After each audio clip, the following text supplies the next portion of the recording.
8h39, agora Shirley Carvalhais no programa Paz do Lar.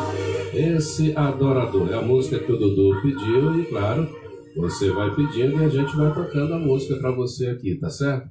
Agora a gente vai para o nosso momento de reflexão. Eu gostaria de convidar você para abrir a sua Bíblia, caso você a tenha por aí. Se não, me ouça. Mateus capítulo 24.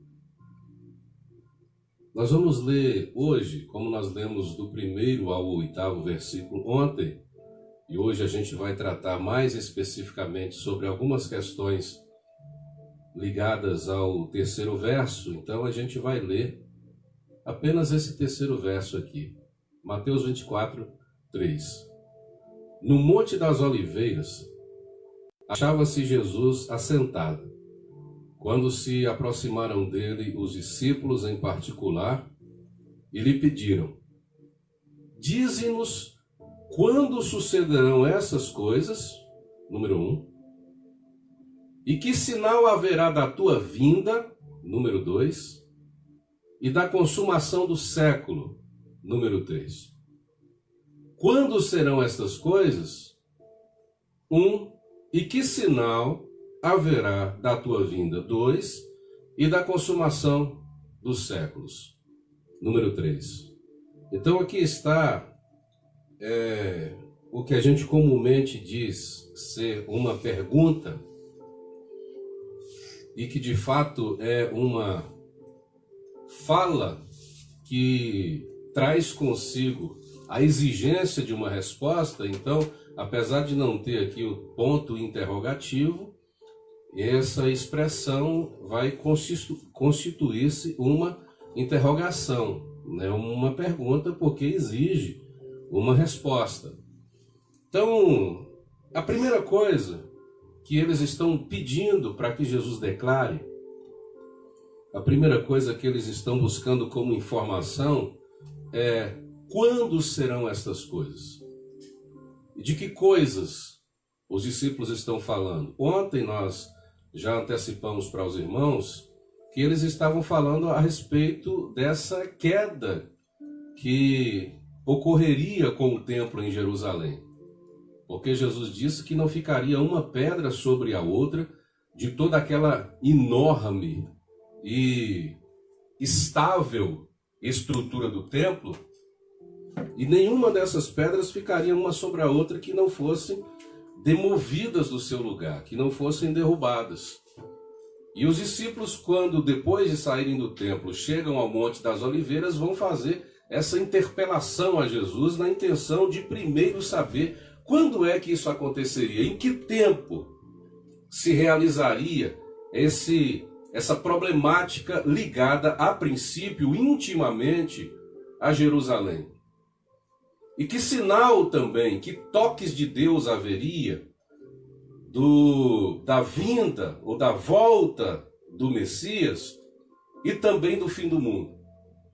Jesus vai responder nesse capítulo 24, como disse antes, de forma ordenada, possivelmente. Só que Mateus não organiza, né, essa resposta dada por Jesus. Ele vai apenas apresentando as informações que Jesus deu como resposta. E uma das informações, a partir do verso 15, por exemplo, nós vamos ter uma comparação de Jesus com uma profecia dita por Daniel de um tempo de grande terror que nunca houve e que ocorreria nesse período de tempo, ligado à derrubada das pedras do templo em Jerusalém. Jesus vai falar também sobre falsos profetas, e ele vai falar também sobre a fuga dos judeus nesse período de tempo, que está ligado ainda, a princípio, a essa queda do templo em Jerusalém. Ele vai falar, ai das grávidas. Em Lucas 22, ele vai falar: quando vocês virem o exército cercado o monte de Jerusalém, fujam.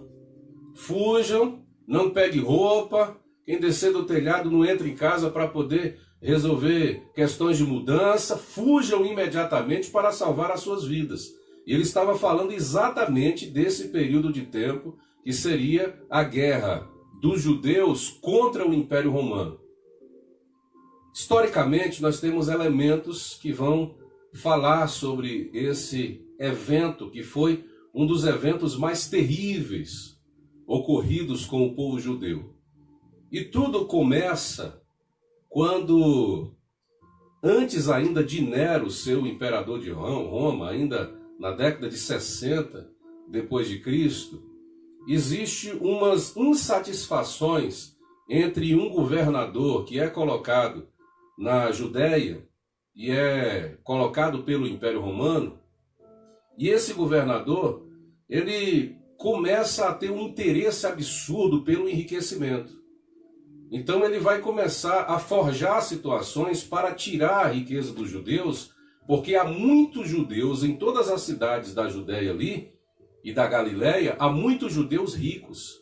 E ele, interessado em tirar esta riqueza para aumentar as suas possessões, ele começa a criar determinadas situações.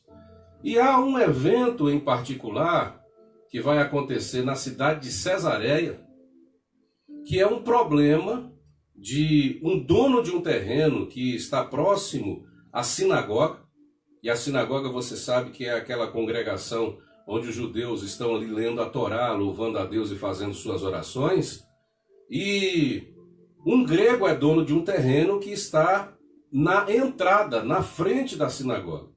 E os judeus que têm condições financeiras oferecem muito dinheiro, muitos valores para poder comprar esse terreno, mas o grego, que não gostava dos judeus, não queria vender.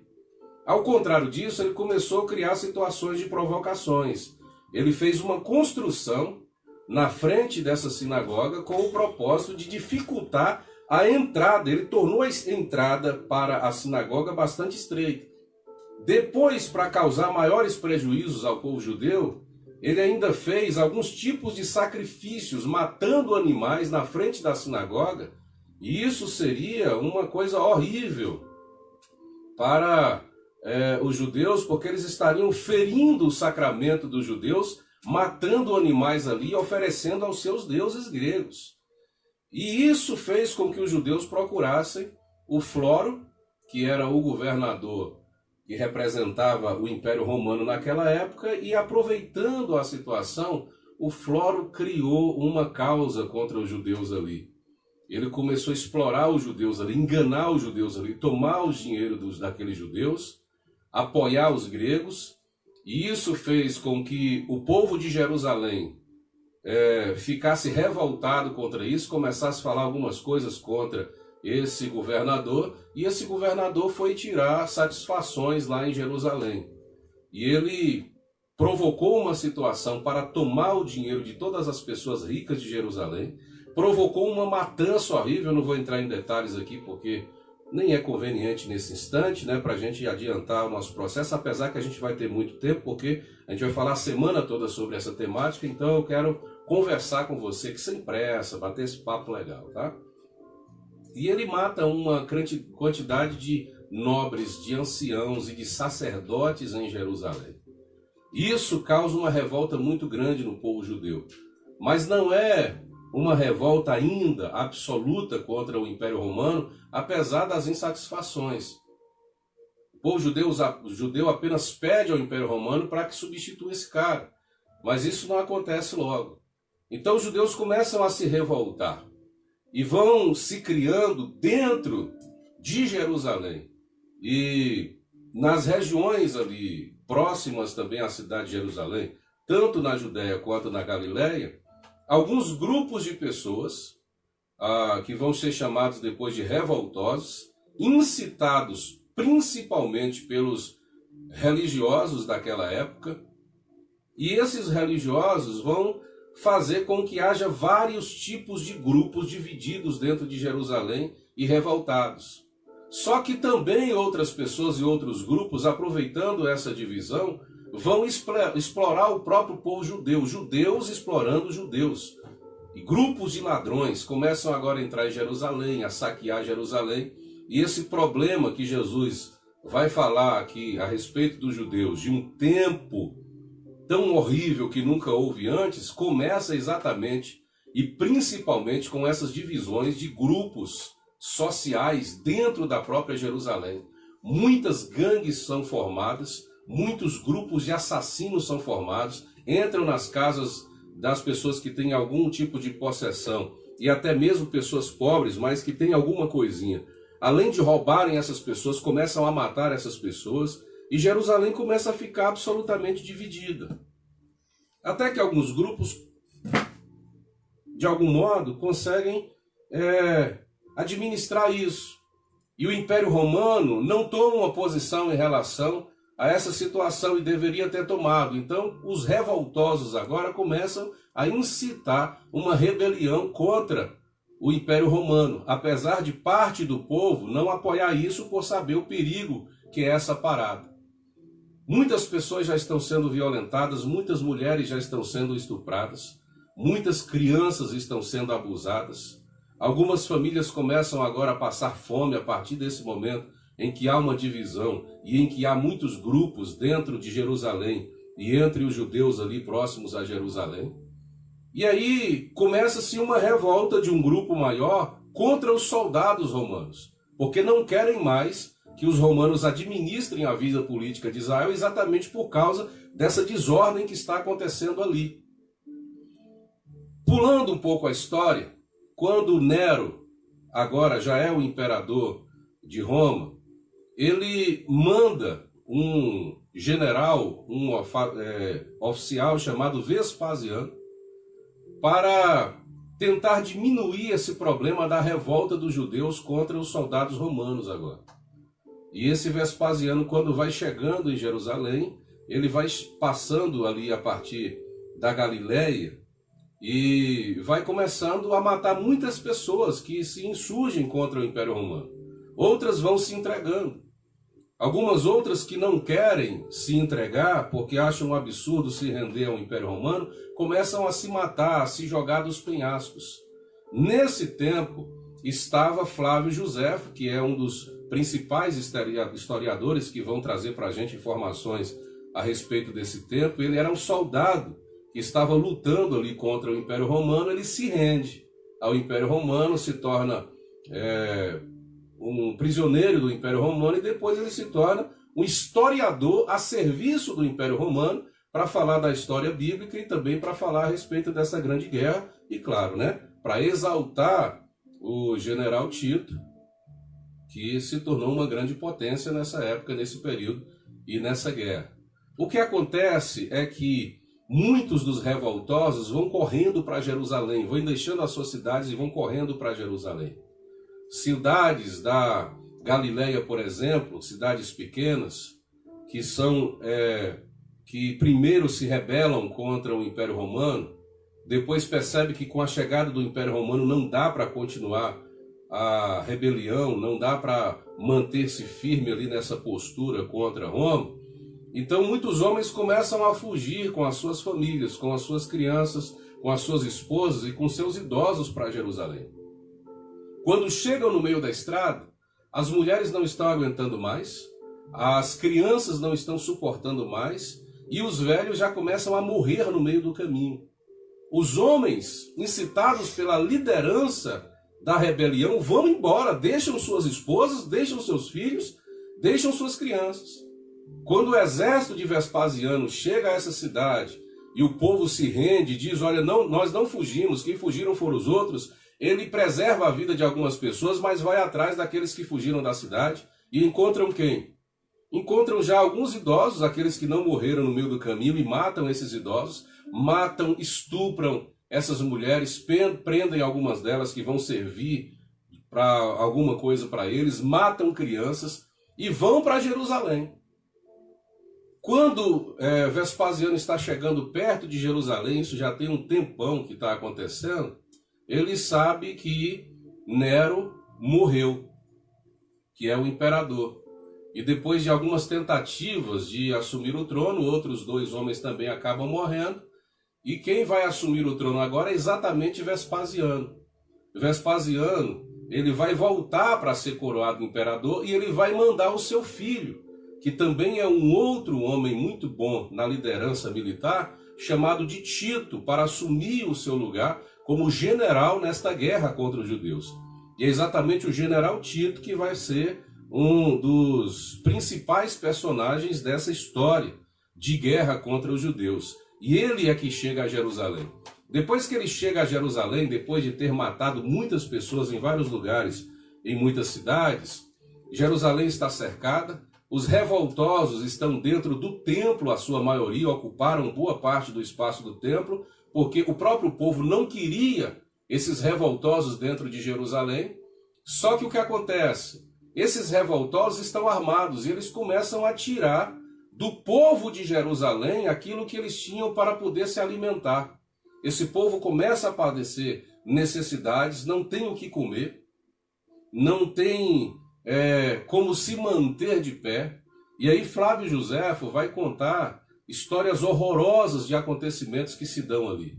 Ele vai dizer que a quantidade de pessoas mortas nas ruas e dentro de casa é muito grande, que os demais judeus não conseguem mais fazer o enterro, o sepultamento dessas pessoas. Antes eles estavam fazendo, mas agora eles não conseguem mais, porque aqueles que estavam vivos e que não eram parte dos revoltosos que estão dentro do templo, eles não têm força, não têm energia para poder sepultar os seus mortos. Alguns tentam até fazer o sepultamento, levar algum corpo, mas a história diz que, inclusive, quem tenta sepultar os mortos acaba morrendo no esforço de sepultar os seus próprios mortos. Há relatos de homens que iam se arrastando até o cemitério e ficavam deitados à beira da sepultura, esperando o dia da sua morte, porque não havia mais nenhum tipo de expectativa e de esperança. Não tinha mais comida. Os judeus começaram a comer solas de sapato, a comer o couro de escudos, couro de vestimentas, qualquer tipo que viesse de animal, eles comiam pedaços de roupa, comiam feno apodrecido dentro de Jerusalém para tentar amenizar o problema da sua fome, enquanto os romanos pirraçavam a esses homens, mostrando mesas fartas diante dos muros de Jerusalém. Dentro das casas dos judeus haviam muitos corpos mortos. Os revoltosos que estavam dentro do templo vinham até essas casas de judeus para saquear os bens dessas famílias que estavam mortas, e com crueldade, eram judeus também, para ver se as suas espadas estavam afiadas, eles enfiavam espadas nos corpos dos próprios patriotas que estavam mortos ali, e riam dessa situação. Era tão grave a situação, o mau cheiro era tão horrível dentro de Jerusalém, esses revoltosos até tentaram enterrar alguns corpos quando perceberam que não estava dando conta e que o mau cheiro estava muito insuportável. Eles começaram a jogar de cima dos muros alguns corpos para fora. A história diz que o general Tito não suportou aquela situação. Ele levantava as mãos para os céus e dizia: Deus, eu não tenho culpa disso que está acontecendo. Porque ele não viu em nenhuma nação o próprio patriota fazer aquilo que esses revoltosos estavam fazendo com os homens da sua própria nação. Próprios judeus foi quem mais prejudicaram aos seus irmãos, aos seus patriotas, diante daquele cenário. Houve a história de uma mãe que matou o próprio filho, cozinhou com o próprio filho e comeu a carne do próprio filho diante da miséria que estava acontecendo ali. Quando o general Tito invadiu para tentar acabar com essa situação, porque estava insuportável até para os romanos, que eram homens de guerra e que tinham visto muita miséria e muita violência na vida, então o general Tito apressou a entrada em Jerusalém por causa da maldade dos próprios judeus contra o seu próprio povo. Quando ele entrou em Jerusalém, isso é relato de Flávio Josefo, claro, e os soldados romanos já revoltados com esse pessoal, entre esses revoltosos tinham mulheres grávidas também. Essas mulheres tinham as suas barrigas abertas por esses soldados, os fetos eram tirados, lançados, jogados para cima e aparados à espada. Isso também os próprios revoltosos judeus estavam fazendo com as mulheres judias naquela época, em que a fome não era tão escassa, porque inclusive eles, quando partiam a barriga da mulher e tiravam o feto, eles colocavam gatos vivos dentro da barriga, para que esse gato, na sua revolta, na tentativa desesperada de sair, estraçalhasse a mulher por dentro. Aí você imagina a crueldade e a maldade. E Jesus tinha dito que nunca houve um tempo tão tenebroso e tão terrível quanto esse tempo que haveria quando o templo fosse destruído. Quando os revoltados já estavam praticamente dominados, mas ainda dentro do templo, e Tito não queria destruir o templo, essa é a informação que a gente tem, não só por Flávio Joséfo, mas por outros historiadores, porque o templo tinha um significado muito grande para aquela nação, e ele não queria acabar com aquele símbolo espiritual da nação. Eles começaram a tentar fazer algumas coisas para tirar os revoltosos de dentro, mas um soldado romano desavisado acabou lançando uma flecha de fogo, né, inflamada dentro de uma das aberturas do templo e caiu naqueles lugares onde havia muito tecido, muito material inflamável. O templo pegou fogo. E o fogo foi tão alto, acho que faltam 3 minutos ainda para encerrar, 2 minutos por aí, que o templo foi destruído, completamente destruído. Muitos dos homens que estavam lá dentro morreram queimados, outros que tentaram sair foram mortos pelos soldados romanos. E amanhã a gente vai falar a respeito de como as pedras foram removidas, demovidas do seu lugar, e não sobrou pedra sobre pedra que não fosse destruída. Mas essa foi a situação que Jesus havia profetizado como o terror que se daria na cidade de Jerusalém, que abateria ao povo hebreu e que foi uma grande tragédia para aquele povo. E depois a gente vai entender o que essas histórias têm a ver com nós, conosco, né, e com o nosso tempo. Vamos orar? Te agradecemos por hoje, Senhor, por nossa conversa, por nossa reflexão, e pedimos que abençoe o coração de cada pessoa que está nos ouvindo hoje, que a graça, a bênção, a paz do Senhor esteja em cada um, para que teu nome seja exaltado. É o nosso pedido, é a nossa oração, em nome de Jesus.